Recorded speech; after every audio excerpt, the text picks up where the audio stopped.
Hi ಎಲ್ಲೋ ನಮಸ್ತೆ ಸ್ನೇಹಿತರೆ, ಎಲ್ರಿಗೂ ಕೂಡ ಮತ್ತೊಮ್ಮೆ ನಿಮ್ಮ ಯೂಟ್ಯೂಬ್ ಚಾನಲ್ಗೆ ಪ್ರೀತಿಯ ಸ್ವಾಗತ.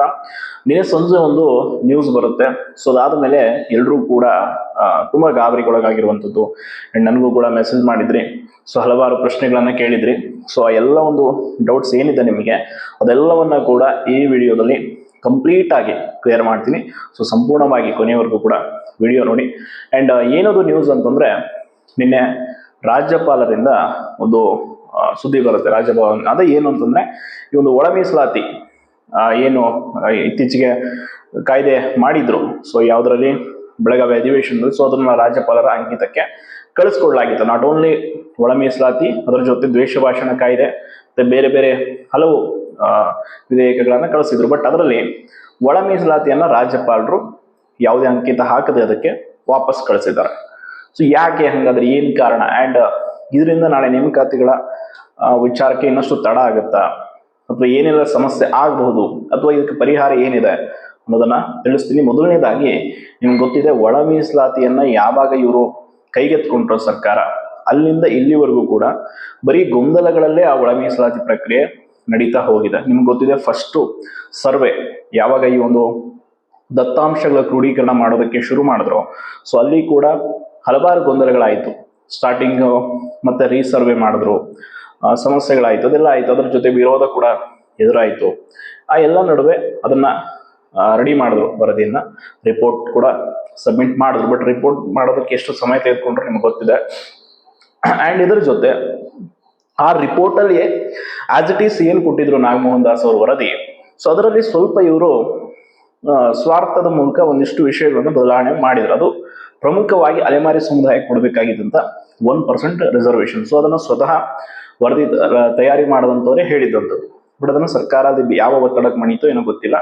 ಸೊ ಇದು ಮುಖ್ಯವಾಗಿ ಈ ಒಂದು ವರದಿಯನ್ನ ರಾಜ್ಯಪಾಲರು ರಿಟರ್ನ್ ಕಳಿಸೋದಕ್ಕೆ ಅಂಕಿತ ಹಾಕದೇ ಇರೋದಕ್ಕೆ ಕಾರಣ ಏನು ಅಂತಂದ್ರೆ, ಈಗ ಲಂಬಾಣಿ ಆಗಿರ್ಬೋದು, ಬೋವಿ ಮತ್ತೆ ಬೇರೆ ಬೇರೆ ಸಮುದಾಯಗಳು ಈ ಒಳ ಮೀಸಲಾತಿ ವಿರುದ್ಧ ನಮ್ಗೆ ಅನ್ಯಾಯ ಆಗ್ತಾ ಇದೆ ಅಂತೇಳಿ ರಾಜ್ಯಪಾಲರಿಗೆ ದೂರು ನೀಡಿರುವಂಥದ್ದು ತುಂಬಾ ಪ್ರಮುಖವಾದಂಥ ವಿಚಾರ. ಈ ಒಂದು ದೂರು ಕೊಟ್ಟಿರುವ ಕಾರಣಕ್ಕೆ ರಾಜ್ಯಪಾಲರು ಇದರ ಒಂದು ದತ್ತಾಂಶ ಮತ್ತು ವೈಜ್ಞಾನಿಕ ವಿಶ್ಲೇಷಣೆಯ ಇನ್ನಷ್ಟು ಮಾಹಿತಿ ನಮಗೆ ಬೇಕು ಅಂತ ಸ್ಪಷ್ಟನೆ ಕೇಳಿ ರಿಟರ್ನ್ ಕಳಿಸಿರುವಂಥದ್ದು ಅಂತ ಈಗ ಇರುವಂಥ ಸದ್ಯದ ಮಾಹಿತಿ. ಸೊ ಹಂಗಾದ್ರೆ ಈಗ ರಾಜ್ಯ ಸರ್ಕಾರಗಳಿಗೆ ಸುಪ್ರೀಂ ಕೋರ್ಟ್ ಅವಕಾಶ ಕೊಟ್ಟಿದೆ. ಏನು ಅಂತಂದ್ರೆ, ಒಳ ಮೀಸಲಾತಿಯನ್ನ ಜಾರಿ ಮಾಡೋದಕ್ಕೆ ರಾಜ್ಯ ಸರ್ಕಾರಗಳಿಗೆ ಅವಕಾಶ ಇದೆ. ಬಟ್ ಈಗ ರಾಜ್ಯಪಾಲರು ಅದನ್ನ ಅಂಕಿತ ಹಾಕದೇ ಇರೋದ್ರಿಂದ ಈಗ ನೆಕ್ಸ್ಟ್ ಏನು ಮಾಡಬಹುದು ಸರ್ಕಾರ, ಯಾವ ರೀತಿ ಇದನ್ನ ಜಾರಿಗೊಳಿಸೋದಕ್ಕೆ ಇನ್ನೇನು ಪ್ರಯತ್ನಗಳಿದೆ ಅಂತಂದ್ರೆ, ಈಗಿರುವಂತ ಅವಕಾಶಗಳು ಸರ್ಕಾರದ ಮುಂದೆ ಅಂತಂದ್ರೆ, ಈಗ ಕೋರ್ಟ್ ಅಲ್ಲಿ ನಿಮ್ಗೆ ಗೊತ್ತಿದೆ, ಅಲೆಮಾರಿ ಸಮುದಾಯದವ್ರದ್ದು ಕೇಸ್ ಇದೆ. ಇವನ್ 56% ರಿಸರ್ವೇಶನ್ ಕೂಡ ಕೇಸ್ ಇದೆ. ಈಗಾಗಲೇ ಅಲೆಮಾರಿ ಸಮುದಾಯಕ್ಕೆ 1% ನಾವು ಕೊಡ್ತೀವಿ ಅಂತ ಹೇಳಿ ಅವರಿಗೆ ಭರವಸೆ ಕೊಟ್ಟು ಹೋರಾಟ ಮಾಡ್ತಾ ಇದ್ದವ್ರನ್ನ ದೆಹಲಿಯಿಂದ ಮರಳಿ ಕರೆಸ್ಕೊಂಡಿದ್ದಾರೆ. ಇನ್ನೂ ಅವರು ಕೋರ್ಟ್ ಅಲ್ಲಿ ಕೇಸ್ ವಾಪಸ್ ತೆಗೆದುಕೊಂಡಿಲ್ಲ. ಕಾರಣ ಸರ್ಕಾರದ ಮೇಲೆ ನಮ್ಗೆ ಇನ್ನೂ ಪೂರ್ಣ ಪ್ರಮಾಣದ ಭರವಸೆ ಇಲ್ಲ ಅಂತ ಹೇಳಿದ್ದಾರೆ. ಹಂಗಾಗಿ ಇನ್ನು ಆ ಒಂದು ಕೇಸ್ ಕೂಡ ತುಂಬಾ ಇಂಪಾರ್ಟೆಂಟ್ ಇದೆ. ಅದಕ್ಕೂ ಕೂಡ ಇದು ಪ್ಲಸ್ ಪಾಯಿಂಟ್ ಆಗಬಹುದು. ನಾಳೆ ನ್ಯಾಯಾಲಯದಲ್ಲಿ ಇದನ್ನ ವಕೀಲರು ವಾದ ಮಾಡಬಹುದು, ಈ ರೀತಿ ಆಗಿಲ್ಲ, ಸೊ ದತ್ತಾಂಶಗಳ ಸಮರ್ಪಕವಾಗಿಲ್ಲ, ವೈಜ್ಞಾನಿಕ ವಿಶ್ಲೇಷಣೆ ಇಲ್ಲ, ಹಂಗಾಗಿ ಈ ರೀತಿ ಅನ್ಯಾಯ ಆಗಿದೆ ಅಂತ ಕೂಡ ಅದು ಪ್ಲಸ್ ಪಾಯಿಂಟ್ ಆಗುತ್ತೆ. ಅಂಡ್ 56% ರಿಸರ್ವೇಶನ್ ಕೇಸ್ಗೂ ಕೂಡ ಇದು ಪ್ಲಸ್ ಆಗುತ್ತೆ. ಹಾಗಾದ್ರೆ ನೇಮಕಾತಿ ವಿಚಾರಕ್ಕೆ ತೊಂದರೆ ಆಗುತ್ತೆ ಅನ್ನೋದಂದ್ರೆ ಹಾಗೆ ಆಗುತ್ತೆ. ಯಾಕೆ ಅಂತಂದ್ರೆ, ಸರ್ಕಾರ ನೇಮಕಾತಿಗಳು ಮತ್ತು ಶೈಕ್ಷಣಿಕ ವಿಚಾರಗಳಿಗೆ ಈ ಒಳ ಮೀಸಲಾತಿ ಪ್ರೋಸೆಸ್ ಅನ್ನ ಈಗ ಆಲ್ರೆಡಿ ಬಳಸೋದಕ್ಕೆ ನಿರ್ಧಾರ ಮಾಡಿತ್ತು. ಅಂದ್ರೆ ಇದನ್ನೇ ಉಪಯೋಗ ಮಾಡೋದಕ್ಕೆ. ಬಟ್ ಈಗ ಅದನ್ನು ವಾಪಸ್ ಕಳಿಸಿರೋದ್ರಿಂದ ಸಮಸ್ಯೆ ಇದ್ದಿದ್ದೆ. ಬಟ್ ಈಗ ಇನ್ನೊಂದು ಅವಕಾಶ ಸರ್ಕಾರದ ಮುಂದಿರುವಂಥದ್ದು ಏನು ಅಂತಂದ್ರೆ, ಈ ಒಂದು ಒಳ ಮೀಸಲಾತಿ ವರದಿಯನ್ನ ರಾಷ್ಟ್ರಪತಿಗಳ ಪರಿಶೀಲನೆಗೆ ಕಳಿಸ್ಕೊಡ್ಬಹುದು. ನೇರವಾಗಿ ರಾಷ್ಟ್ರಪತಿಗಳ ಪರಿಶೀಲನೆಗೆ ಕಳಿಸ್ಕೊಡ್ಬಹುದು. ಅಥವಾ ಈಗ ಯಾರು ಹೋಗಿ ರಾಜ್ಯಪಾಲರಿಗೆ ದೂರನ್ನು ಕೊಟ್ಟಂತ ಸಮುದಾಯದ ಮುಖಂಡರಿದ್ದಾರೆ, ಒಂದು ನಾಯಕರಿದ್ದಾರೆ, ಅವ್ರನ್ನ ಕರೆಸಿ ಒಂದು ಸರ್ವಸಮ್ಮತದ ಒಂದು ಸಭೆಯನ್ನ ಮಾಡಿ ಈ ತರ ಸಮಸ್ಯೆ ಆದ್ರೆ ಎಲ್ರಿಗೂ ಇದು ಸಮಸ್ಯೆ ಇದೆ, ಸೊ ಇದನ್ನ ನಾವೇ ಬಗೆಹರಿಸ್ಕೊಳ್ಳೋಣ ಅಂತ ಹೇಳಿ ರಾಜಿ ಮಾಡಿಸಿ ಮಾಡ್ಬೋದು. ಬಟ್ ಮಾಡಿಸ್ಬೇಕು ಅಂದ್ರೆ ಅವ್ರಿಗೆ ಏನಿದೆ ನ್ಯಾಯಸಮ್ಮತವಾಗಿ ಅವ್ರಿಗೆ ಏನು ಕೊಡಬೇಕು, ಯಾತಕ್ಕಾಗಿ ಅವ್ರು ದೂರು ಕೊಟ್ಟಿದ್ದಾರೆ, ಯಾತಕ್ಕಾಗಿ ಅವ್ರು ಬೇಡಿಕೆ ಇಟ್ಟಿದ್ದಾರೆ, ಅದನ್ನ ಸರ್ಕಾರ ಈಡೇರಿಸಬೇಕು. ಇಲ್ಲದೆ ಹೊರತು ಅವ್ರು ಒಪ್ಕೊಳ್ಳುವಂತ ಸಾಧ್ಯತೆಗಳು ತೀರಾ ಕಡಿಮೆ.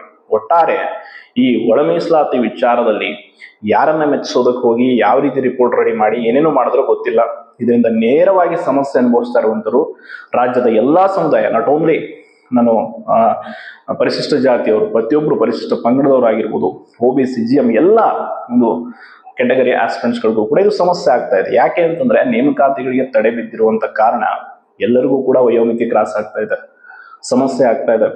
ಸೊ ಈಗ ಸರ್ಕಾರ ಇದನ್ನ ಬಗೆಹರಿಸ್ಕೊಳ್ಳುತ್ತಾ ಅನ್ನುವಂಥದ್ದೇ ಒಂದು ಡೌಟ್ ಇದೆ. ಇನ್ ಕೇಸ್ ಇವರು ಅದನ್ನ ಜಾರಿ ಮಾಡದೆ ಹೋದ್ರೆ ಪ್ರಬಲ ವಿರೋಧವನ್ನು ಎದುರಿಸಬೇಕಾಗತ್ತೆ.